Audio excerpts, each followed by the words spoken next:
All right, so just got the big air kit in. This is the Chucksters. Um, Here's the instructions. Basically, it's broken down into 6 steps. Looks like I need the Loctite. Didn't know that, so I need to run out and go and get that. But I guess I can kind of start with the project and take it to the point where I need the lock ties. So that's kind of what we'll do here. All right, so first step, one of the things again I cannot do is film and work on the project at the same time. So the first step is I need to remove the air filter cover on the throttle side, which is this side right here. I'm going to disconnect the wire plug from the air temperature sensor, and there's going to be a air switch valve hose. I'm going to use the red cap to plug the hose, okay, and I'm also going to remove the air temperature sensor from the socket plate. So we're going to get started with that and see how that goes. So again, if you happen to get one, we're just going to remove this, and then I'll check in a second and show you where I'm at. All right, remove the air filter cover. Now I'm supposed to remove the back plates. However, I'm not sure what screws are for the back plate. You got 2 down here, and then what's this? 5 screws up here. I'm assuming all those need to be removed to take the back plate off. I'm going to start with these 2 and see what happens, and if that doesn't come off, then I'll remove these 5 and see if it comes off then. All right, so all the screws got to come off in order for this back plate to come off. As you can see, it's pretty loose now. Something to keep in mind, these 5 Allen bolts are extremely tight on here. They must have Loctite or whatever on here, which makes sense, I guess, if it's going to be right here by the motor. A lot of vibration, you don't want those screws to come off. But just keep in mind, I did break one of my Allen keys, and the other one I dropped in here. If you happen to ever drop a screw inside here, you're going to realize that everything is extremely tight in here. And most of the stuff, when you drop it, doesn't come out. It doesn't hit the ground, so you have to fish for it. A black Allen key in there, it's black. Yeah, it's gonna be a little challenging to find, but this is like the 4th or 5th time I done dropped either a screw or a bolt or something in there. So I guess I need to get me one of them magnet screws to keep the screw on so you don't drop it or something. Either way, I did all the bolts. This is loose, so that's coming off next after I find my Allen key. All right, so I'm gonna have to remove the hose, and if you can see kind of right in the cut right there, right back there, there's the hose, and then right behind there you can see kind of, let me see if I can get a better shot. Looks like a red and yellow wire. I'm gonna have to disconnect that. Of course, everything is tight in here, so just be careful when trying to pull it back out. But the first thing that I'm going to attempt to remove is this hose back there.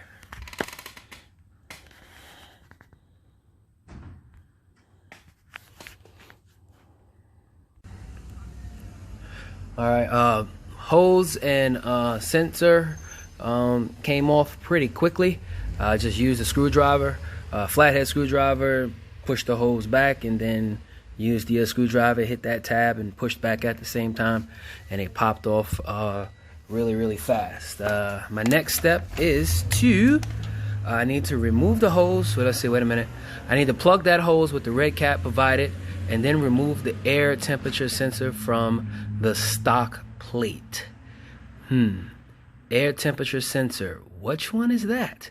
Is it this one or this one? I have no idea. Let me find out. All right, so got everything moved. Got the hose plugged up here. I believe I'm done with that. Next step is to take this sensor, this one right here, unscrew that, and then we're gonna put it on the new plate right here. We're gonna plug that in right there. So that's where we at right now.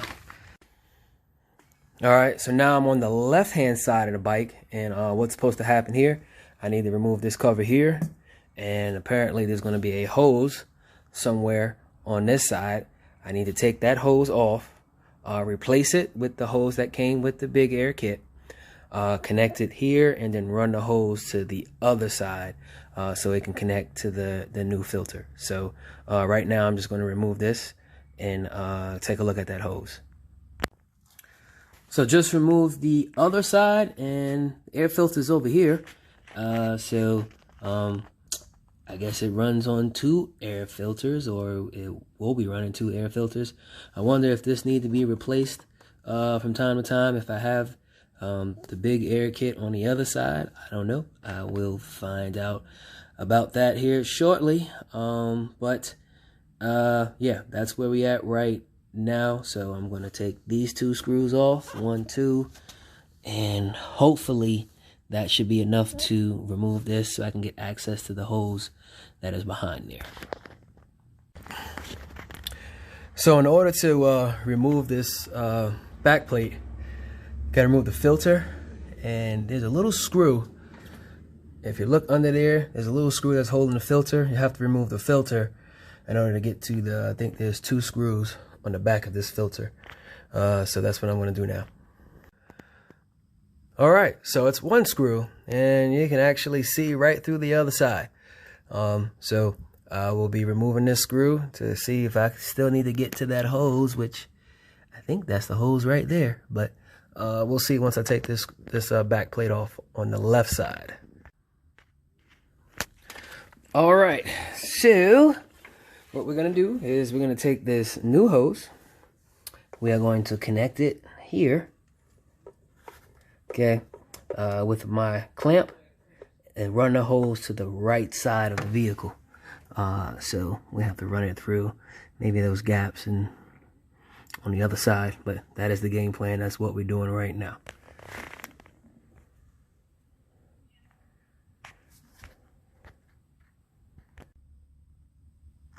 Alright, so hose is on.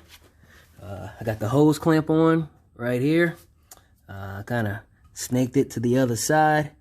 Ran it, I don't know, through one of them holes over there, and comes out on the other side like so. So I can trim this or cut this however I need to. So I am going to put back the left side, this air filter. I won't need this anymore, but you're still gonna put everything back. So I'm going to reinstall this left side, but I won't need to replace this filter or anything of that nature. It'll just be there. This is no longer being used. Alright, so this is kind of how I snake this hose with the back here. Basically, the back of this hose is going to connect to the back of the plate here. It's going to connect right there. I'm going to try to, I guess, snake this thing where there's no bends and holes in that rubber hose. At least that's my goal. So I'll connect it and then bolt the plate up. So rubber hose there connects to the valve thing right here. I'm going to try to make sure there's no bends in the rubber hose. Alright, so as I was connecting the rubber hose to the new filter, I kept running into places where the hose would pinch. So what I had to do was take the left side back down, and what I did was I connected it on the right side and ran it underneath this big gap here, and then connected it there. So right now there are no pinches in the rubber hose. So I guess when you are installing it, instead of trying to snake it through any of these little small holes up there, just try going through the big gap underneath there to prevent any pinches in the rubber hose. But right now, it's set up, no pinches at all. So I'm gonna put everything back and continue to move forward. So maybe this will save you some time. Just had to take the left side down again just to get to it. But right now, currently, there are no pinches in this rubber hose. All right, all done. Well, at least, you know, my rubber hose has no pinches in it. I got my sensor on the new filter. I just need to plug it up. The hose is connected and bolted together, then put the filter on. However, I do not have any Loctite. Yeah, I don't have any Loctite stuff, so I'm gonna have to either pick this up later tonight or tomorrow or another time. But I'll connect this this sensor back up and kind of stop here. All right, a little small dilemma. When I attempt to connect this sensor to the back of the new filter, the sensor here, it's not a lot of slack in it. So when I connect it, it's pulling on the sensor really, really tight. I can bolt it up, but this sensor is being pulled really, really tight. So I'm gonna try to find a way to, I guess, get this sensor over that hose some way, shape, or form, or maybe take the hose off to give it a little more slack. Not sure how to do that. Things are extremely tight in here. Looking for some creative ways to make that happen.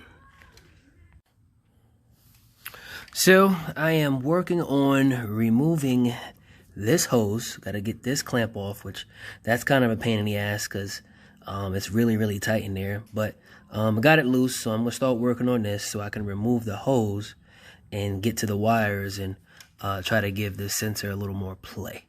When I take this hose off, you can see something is dripping and something is leaking in there. I'm not sure what that is, maybe gas. But I'm going to remove the hose and try to get this sensor a little more slack.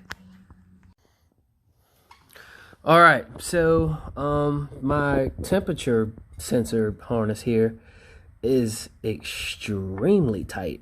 I did take the hose off.